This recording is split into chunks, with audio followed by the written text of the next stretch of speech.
Bueno, todo esto, digamos, el autor habla de las cosechas, la falta de alimento, pero una variable determinante, chico, en 1348 es la peste negra. Esto modificó todo el mapa político y económico. Esto hay que tenerlo en cuenta y además es lindo para trabajarlo con lo que está pasando hoy en día, ¿no? En el aula se puede llegar a hacer una cierta comparación con diferentes contextos, ¿no? La mano de obra empezó a escasear, digamos, por eso el abandono de tierras. Es que la gente desapareció por la muerte, chicos. No es que abandonaron la tierra y por eso hubo falta de alimento, ¿sí? Esto impactó, digamos, en lo político, en el sentido, la falta de mano de obra, por lo tanto, hay nuevo proceso que hay que llevar adelante desde el punto de vista político y económico, y sobre todo, las huidas que van a hacer hacia las ciudades mucha gente.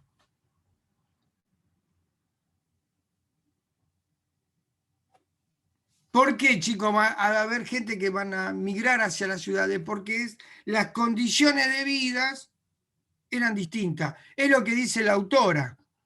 En realidad, las condiciones de vida, por supuesto que eran mejor en las ciudades.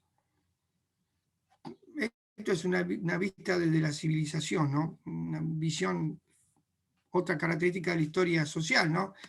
Que la importancia de la civilización significa ciudad, ¿no?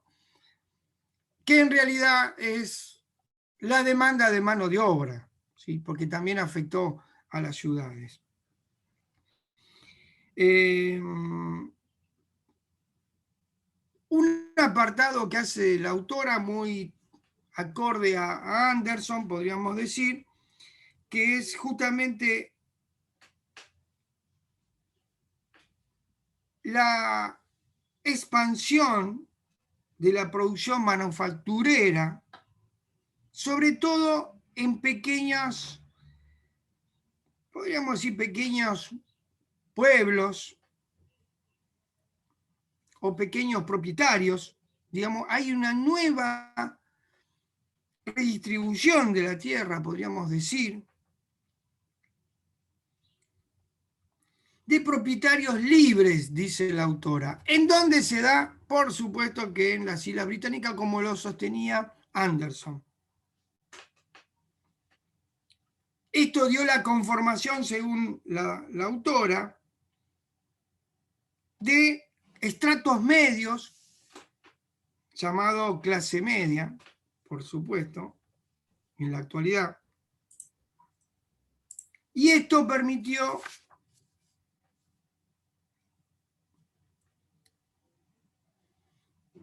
un cambio en la servidumbre. Lo que está sosteniendo la autora, que la condición de servidumbre se iba acabando.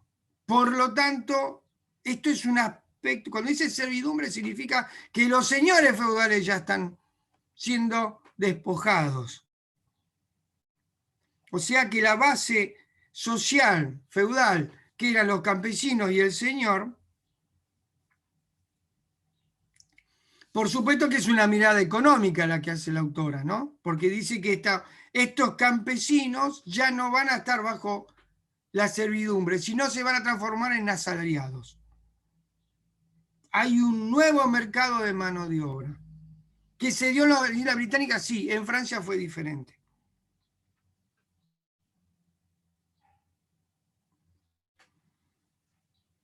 Otro actor importante para la autora son los comerciantes que empezaron a escaparse de las corporaciones. ¿Quiénes son las corporaciones? Justamente lo que llamaban los gremios, ¿sí?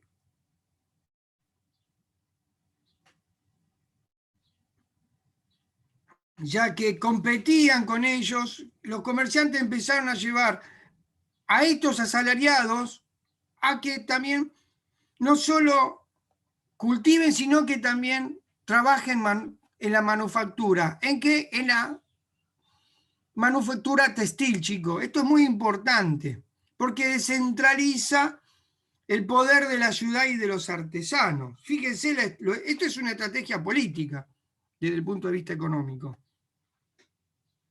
Debilita de alguna manera políticamente a estos gremios. Por eso, ustedes van a ver que la autora, hay un indicador importante. Los manufactureros urbanos, por ejemplo en Gantes, empezaron a destruir los telares de los campesinos, porque les competía, ¿no? Y esto es la mano oscura atrás de los comerciantes. ¿Qué le hacían los comerciantes? Proveían de la materia prima al mismo tiempo que realizaban estos, y les compraban esta industria textil, ¿no? Entonces, a menor costo, por supuesto. La burguesía que empezó a trabajar con esto, no solo a competirle a la ciudad, sino también estos comerciantes empezaban a diversificar la oferta. ¿En qué cosa? En las calidades.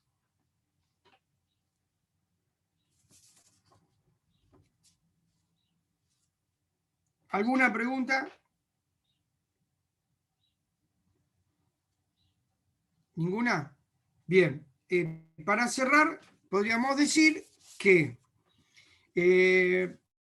la autora marca en este siglo XIV conflictos sociales. Nunca habla de conflictos políticos. Bueno, ya lo hemos hablado, los conflictos políticos. Los conflictos sociales, primero y principal, son los movimientos de los campesinos por razones políticas, ya lo hemos visto. Empezaron a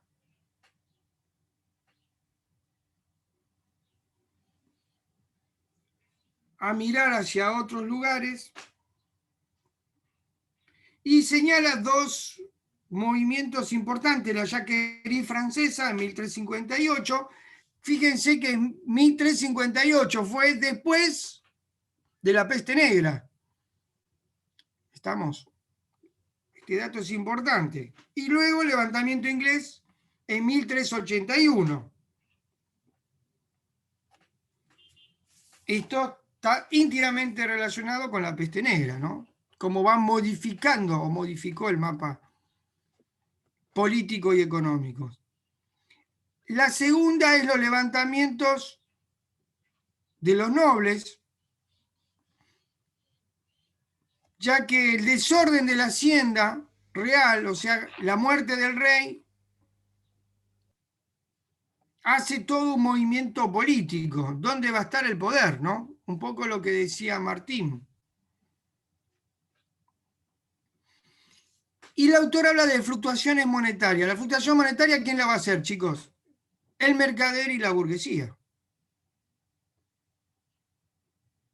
A tal punto que el control monetario lo hicieron ellos. El poder político ya no podía respaldar ese control monetario, sino que lo hacía la burguesía, conformando a través o transformándose en banqueros como prestamistas, y luego esas deudas se transformaban en nuevas posesiones. ¿Está claro esto?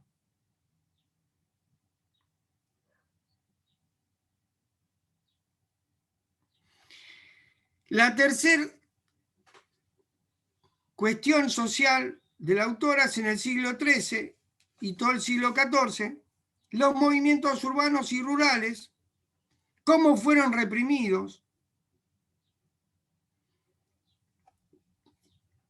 y la autora agrega las protestas religiosas, que también se dieron. ¿Sí? Entonces, hay todo en el siglo XIV una nueva mirada. Por supuesto que dentro de la misma iglesia también hay conflictos internos. Y empiezan a aparecer movimientos heréticos. Justamente esto tiene que ver mucho con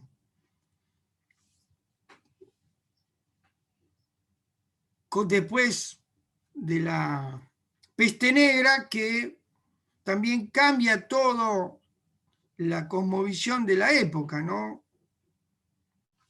Y porque la peste negra muchos cristianos le van a echar la culpa a los judíos y a los mercaderes, que es un castigo de Dios por, digamos, una cuestión moral también. Esto también impactó popularmente, no estamos hablando de los sectores más bajos.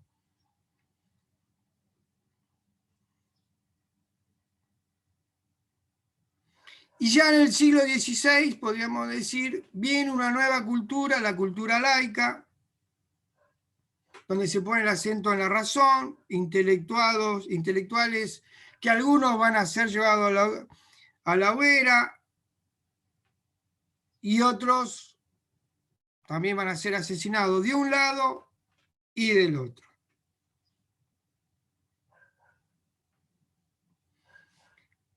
Como resultado del siglo XV y XVI, podríamos decir que hay un gran crecimiento de las ciudades. Este crecimiento llevó a nuevas enfermedades, ya que las ciudades no van a estar condicionadas para recepcionar tanta cantidad de gente. La burguesía cada vez va a tener mayor poder. La autora dice inversiones rurales, hace la burguesía, no hace inversiones rurales, sino lo que hace es despojar a los señores feudales de las tierras por las deudas y a la nobleza. Hay una crisis nobiliaria por esta razón. Ya el poder político ya no lo tienen porque la monarquía había apostado directamente a la burguesía, ya no a la nobleza. Esto es clave, chicos. Las monarquías, sobre todo las monarquías renacentistas, apuestan y apoyan a la burguesía, sea la burguesía ciudadana o la burguesía terrateniente. Está claro esto, ¿no? Y aparecen un nuevo también actor social que son los juristas, que son los hombres de leyes. Por supuesto que estos hombres de leyes van a estar en manos de esta burguesía. Los mercenarios y los guerreros van a estar también en función de ellos. Y en la página 64, para finalizar, hay una cita que es importante leerla y tenerla en cuenta. Indudablemente la habilidad de los señores feudales permitía el mayor fortalecimiento de las monarquías. No es que había mayor fortalecimiento de la monarquía, sino que las monarquías habían acordado con las burguesías. Entonces dice, la consolidación de estas entidades territoriales que constituían los reinos. No es una cuestión económica, chicos, es una cuestión política. Y lo dice, la prueba más notable la constituyó a la vez la Guerra de los 100 Años, que iniciada en 1339, como una lucha feudal, culminó a mediados del siglo XIV una lucha entre monarquías, ¿sí? Entonces es político. ¿Estamos? La lucha de monarquía es una lucha, como dijo Martín, por el poder, porque el sistema de vasallaje ya no respondía a esta ambición de poder, chicos. Por eso el poder busca otros cauces como el agua. Y esto es aprovechado por estas oligarquías burguesas.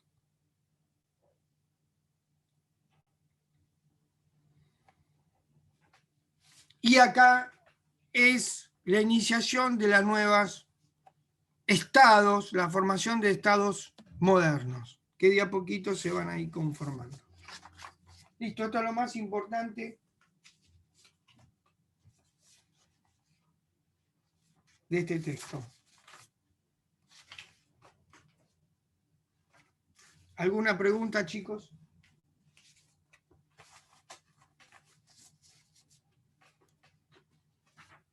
Si tienen alguna, la clase que viene, con los mapas vamos armando, pero creo que fuimos completando la información, ¿no? Y como, digamos, no solo tiene que ver una explicación, lo que acá no es que estamos descartando la visión de la historia social, lo que estamos haciendo es completar otros factores que son tan determinante o mucho más determinante que la economía. Josué, ¿alguna pregunta ahora que lo veo?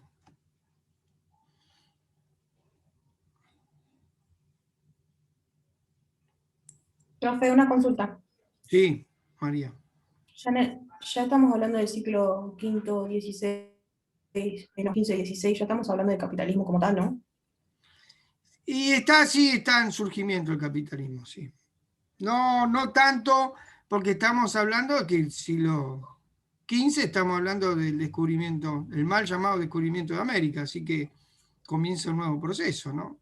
Eh, para muchos autores, la globalización comienza con la conquista de América. Entonces, eso también atrae, ¿no? Digamos, el estudio de la naturaleza, no solo en América, sino también en África. Hay una expansión tremenda de la consolidación del capitalismo, podríamos decir, se da ya tiene que haber los estados modernos. Si no hay estado moderno es imposible que haya capitalismo, porque tiene que haber un control jurídico que asegure, como por ejemplo la propiedad privada.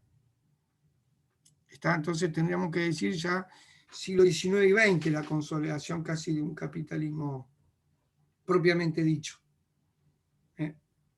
Aunque el capitalismo va, como es cíclico, va tomando otros aspectos, ¿no? En realidad pareciera, escuchamos discursos en la actualidad que dice el capitalismo se cayó, mentira, ¿no? El capitalismo va transformándose, va mutando, como el virus. China ahora es puramente capitalista, lo mismo que pasa con Rusia, ¿no? Pensar que no son capitalistas, digamos, es otra mutación del capitalismo, ¿no? A partir de la escuela austríaca de la economía y con los acuerdos que se llevaron adelante con la caída del muro de Berlín y el acuerdo del neoliberalismo y los socialdemócratas, ya el capitalismo se queda con... ya no tiene ideología, ¿no?, que pueda oponerle. No sé qué opinan ahí Cristian Forti, que es especialista en estas cosas. Tal cual, profe. No, opino lo mismo. El capitalismo va mutando constantemente. Y Claro, va las mutando. potencias que hoy mandan, China, Rusia, sí, son gobiernos que están empleando un sistema capitalista, sin duda. Sí, extraña que algunos hombres que tenemos en nuestros países nos vienen y nos dicen se terminó el capitalismo, una cosa que no sé que si lo dicen al propósito, la verdad que no entiendo, o creen muchos de que Lo esto, dicen para la gilada, Luis. digo, no es una cosa increíble, no lo entiendo que engañen así a la gente con un relato que no es así, ¿no? Es muy claro, a tal punto que Marx en El Capital hay una crítica al capitalismo, ¿no? Él dice, él mismo dice también esto, que se termina el capitalismo. Lo que él no pudo ver, que el capitalismo es cíclico, chicos, tiene depresión y muta y vuelve de nuevo, y es así como el capitalismo se... Digamos, acá el problema de este capitalismo me parece que, o mejor dicho, de las interpretaciones esta, es que la economía condiciona a lo político y nosotros tenemos que resolver los problemas económicos con política, es al revés, ¿no? Entonces digo, si no es una sola descripción, chicos, de las cosas, es un relato, ¿no? Un relato y una descripción de lo que está pasando, no hay intervención, por eso digo, hay tanto descontento también social, ¿no? Es una cosa que, ¿saben? A veces que me dijeron, ¿querés la vacuna? Yo no, yo la vacuna la voy a querer cuando, si la quiero, cuando me corresponde, como todo el mundo.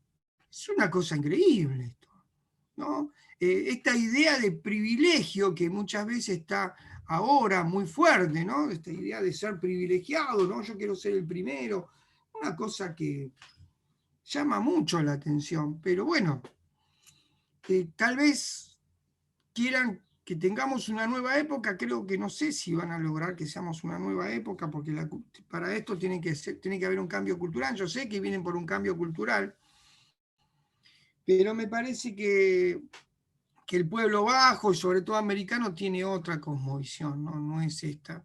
Así que bueno, nosotros desde la historia podemos dar explicaciones que el pueblo americano bajo emerge cuando hay alguien que interprete sus necesidades, ¿no? Entonces, mientras tanto queda callado, es un pueblo silencioso. Bueno, es una interpretación solamente. Bueno,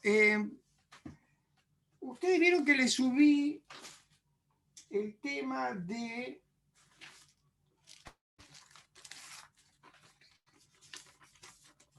del informe de lectura, ¿no? El informe, le subí el informe de lectura, dos características que vamos a ver la clase que viene. Voy a echar un PowerPoint para que sea más claro esto, porque a veces es muy difícil. Lo que sí voy a decir ahora es que yo también les subí un texto que dice APA, que es la Asociación Psicológica Argentina, de cómo se cita. ¿Sí? Ustedes tienen la forma de citar en cada trabajo ahí. O sea que eso es una convención. ¿Qué significa, chicos? Que ustedes en cada trabajo, tanto sea universitario, lo que sea, tienen que tener esas condiciones. O sea que a partir de ahora necesitamos que los trabajos tengan estas condiciones. ¿Cuál es? Que tengamos una carátula, el cuerpo del trabajo y al finalizar la referencia bibliográfica. La referencia bibliográfica tiene que ver con esto del APA, que yo le puse. La referencia bibliográfica no es lo mismo un texto que una revista o que un periódico. Entonces, ahí están todos los recursos que ustedes necesitan para cualquier materia. Se los subí para que lo tengan para todas las materias. ¿Estamos? Es una forma, ¿sí?, que se utiliza en todos los campos académicos. Nosotros, cuando vamos, yo quiero que empecemos a citar. ¿Qué es citar? Hay dos formas de citar. Yo no sé si esto se los comenté, chicos. ¿Esto lo saben ustedes? No. ¿No? ¿O sí? ¿Qué cosa, Luis? Esto de cómo citar. Las formas de citar. Y algunos Sí. sabemos, otros no sabemos, hay de todo. Bueno, yo Directa quisiera o que hagan una lectura indirectamente. si el próximo miércoles trabajamos con esto. Hay dos formas de citar, directa o indirecta. Claro. ¿Sí? Yo le subí un texto, una representación, después ustedes lo ven. Una forma directa es cuando yo cito literalmente el texto, extraigo lo que yo seleccioné del texto y lo pongo entre comillas, con por supuesto los puntitos, y al costadito hay varias formas, pero bueno, le pongo un número. Ese número lo cito abajo de qué texto lo saqué. A pie de página. A pie de página. Eso se llama cita directa. Uh-huh. Puede ser también en bastardillas, que me permita, ¿sí?, identificar que es una cita directa del texto. ¿Estamos hasta acá? Ustedes lo tienen ahí, después lo vamos a hablar tranquilamente en la próxima clase, pero que vayan mirando ustedes, vayan seleccionando. Y otro aspecto es la cita indirecta. La cita indirecta es cuando yo hago una interpretación de dónde saqué yo el texto. Claro, exactamente. Uso cuando uno marca, ¿no? Ahora con el informe de lectura tenemos que trabajar con la cita, por eso lo estoy diciendo, ¿no? La cita indirecta es cuando yo hago una interpretación del texto y lo pongo entre... Los norteamericanos, ¿qué hacen? Colocan el autor entre paréntesis, ¿no?, el autor y el año. Pero hay otra forma, y ustedes lo pueden ver en APA. Nosotros vamos a utilizar el sistema norteamericano, no el británico a veces, porque bueno, es bastante confuso. Pero digo, esto tiene que ver con la cita indirecta.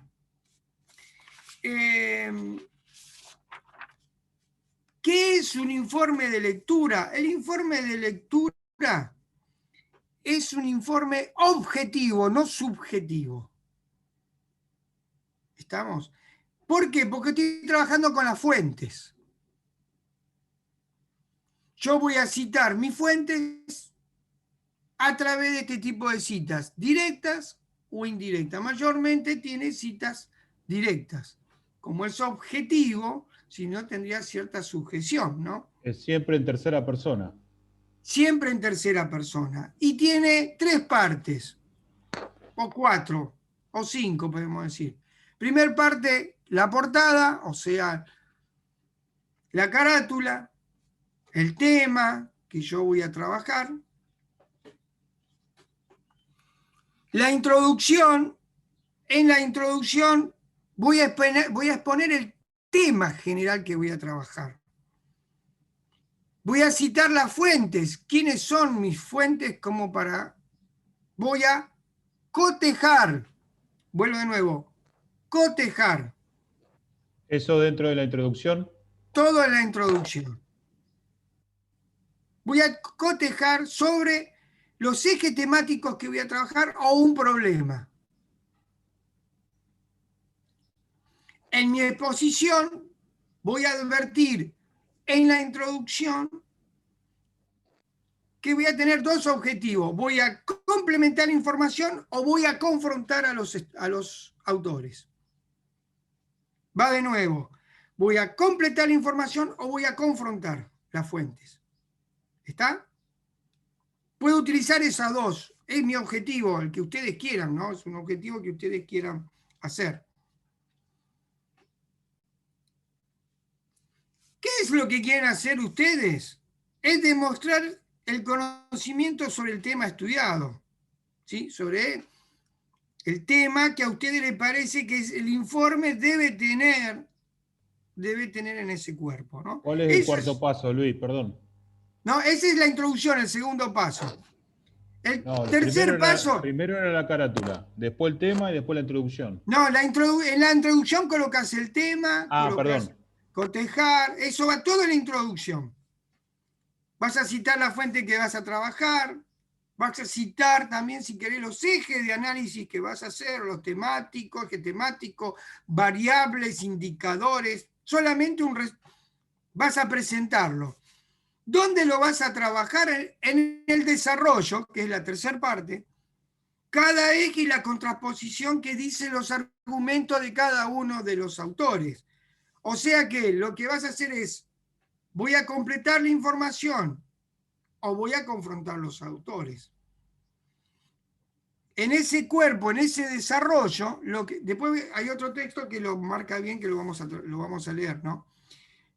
Lo que va a hacer es, puedo colocar un orden lógico a través de subtemas, subejes, variables, escala de tiempo, escala geográfica. La verdad que, ¿vieron los capítulos de un libro, chicos? ¿Viste? Bueno, mucho más sintético. Puedo utilizar 2 variables, si quieren, 3 variables, de contacto con 2 autores. Por ejemplo, puedo trabajar Hertz y Anderson, ¿no? ¿Cómo define Hertz a la migración y cómo define la invasión Anderson? ¿Cuáles son los argumentos de uno y cuál es el argumento de otro? Estoy cotejando entre uno y otro. ¿Se entiende, no? ¿Qué pasa con los legados? Esto de la síntesis de Anderson. ¿Y qué dice Susana Bianchi con respecto? Agrega otro legado Susana Bianchi. Está completando la información. ¿Se entiende? Esto es un ejemplo que estoy dando. ¿Sí? ¿Va? Nicolás, ¿alguna pregunta? Lo veo, Nicolás. ¿No? Bien. Todo esto va en el desarrollo. ¿Qué voy a hacer en la conclusión, que es la cuarta parte? En la conclusión voy a hacer una síntesis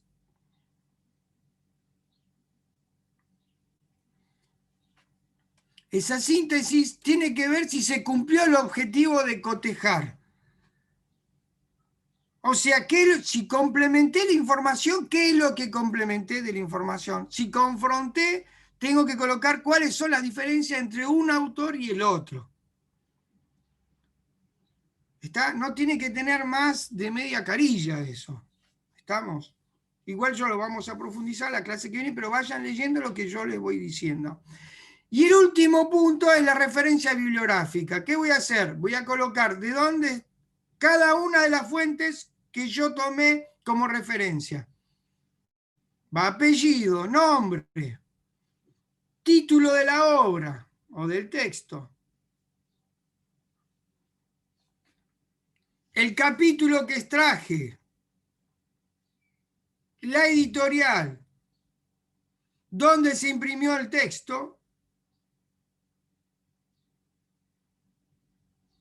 y por último las páginas, entre paréntesis, de entre qué página y páginas yo saqué esa cita. ¿Estamos? Esa es la referencia bibliográfica. Preguntas. Vayan viéndolo porque lo vamos a explicar el miércoles que viene, ¿sí? El informe de lectura, ¿sobre qué texto lo va a hacer el trabajo? El informe de lectura lo vamos a hacer posiblemente con que ustedes elijan. Ah, buenísimo. Ustedes elijan. Claro, en parte está bien como para que nosotros le tomemos la mano a eso. Claro, es lindo que ustedes elijan algunas variables. Podemos hacer algunas consultas, también lo podemos hacer. Un día de consultas, así, hacer un encuentro sincrónico para poder hacer las consultas de cada uno de los trabajos. Por ejemplo, en el caso de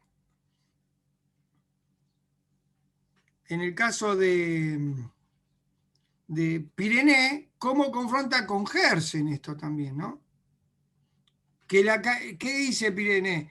Que la caída del Imperio Romano, sobre todo en lo comercial, es debido a la expansión musulmana, y Hertz dice que no, fue mucho antes. Entonces son dos argumentos diferentes y se confrontan, ¿sí? Entonces también eso les va a servir. El mismo Bianchi con Pirene, hay un montón de cosas que ustedes van a poder confrontar, ampliar la información, como quieran ustedes. Un informe de lectura normal, digamos, ¿cuántas páginas tiene que tener? O 5 páginas. Más de 5 no. Más de 5 no. Sí. Incluido la carátula. Incluido la carátula, 5 o 6 páginas, ¿sí? 6 páginas con la carátula, ponele como mucho. ¿Estamos? Porque además lleva mucho la cita, ¿no? Y bueno. Y la referencia bibliográfica es una hoja aparte. La carátula quedan 4 hojas. Una para la introducción, 2 para el desarrollo y 1 para la conclusión, más o menos. ¿Estamos? Bueno, ¿alguna pregunta más?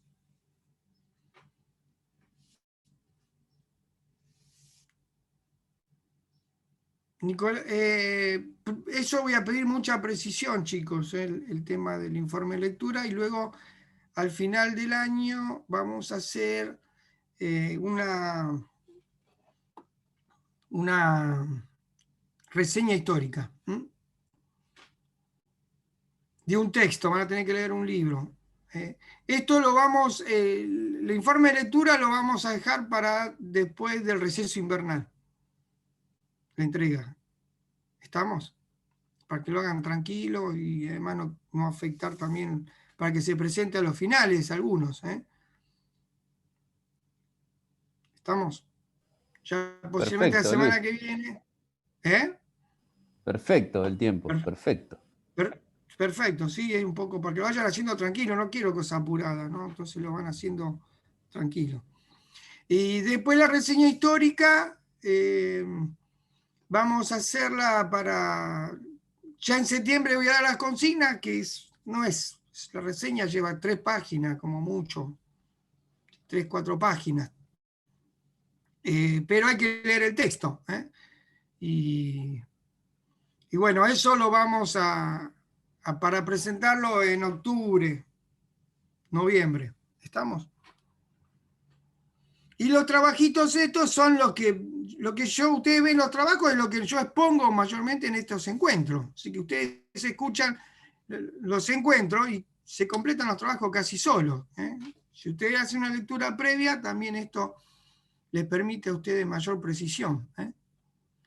Además, creo que son cortitos los trabajos que hacemos, ¿no? De cada uno de los textos, ¿o no?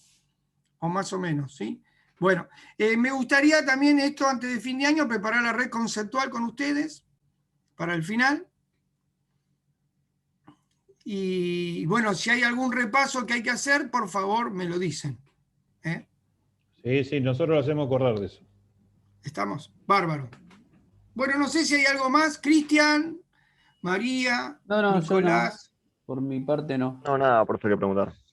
Bueno, Ailén, ¿alguna pregunta? No, profe. No. Josué. Iván, está muy callado, Iván. Estamos bien por ahora, profe, estamos tranquilos. Todo tranquilo, bueno. Listo. Yo lo que quiero es justamente apelar a la intranquilidad y Iván me dice que está tranquilo. Así que bueno. Bárbaro, si está tranquilo, bueno. Está bien, Iván. Les mando un abrazo, buen fin de semana. Cuídense. Iván, saludo a toda la familia.